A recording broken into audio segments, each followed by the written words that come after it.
Des amandes fraîchement concassées sur un lit de farine, de sucre et de blanc d'œuf, voici les croquants de corde.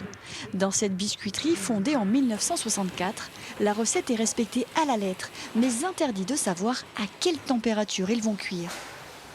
Le four date de l'entre-deux-guerres, une machine de 12 mètres de long avec 40 brûleurs et tout un tas de boutons et manettes. On peut jouer aussi sur la puissance de chauffe, c'est-à-dire donc on met un peu plus de watts, de gaz, en haut, en bas, puisqu'on a un chauffage par en haut et en dessus et en dessous le gâteau.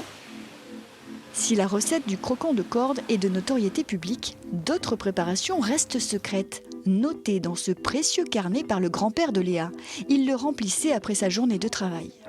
Il s'asseyait à la maison ensuite et il notait les recettes sur lesquelles il avait travaillé. Donc il y en a plein que l'on ne fait plus, mais il y en a plein qui sont très intéressantes, quoi. Et puis ça peut faire des bases de travail aussi juste pour réfléchir à d'autres choses. Enfin, des fois on part d'une recette et on arrive à une toute autre. Fondant, croquant, croustillant, une quinzaine de variétés se sont ainsi transmises de génération en génération. Plus d'1 million de boîtes sont désormais vendues chaque année en France et à l'étranger.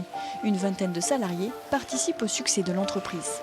On garde notre côté artisanal, mais chaque personne a une valeur ajoutée dans le poste sur lequel elle est affectée. Donc elle touche les produits, elle les regarde, elle les pèse, elle regarde la forme, elle détecte toutes les non-conformités.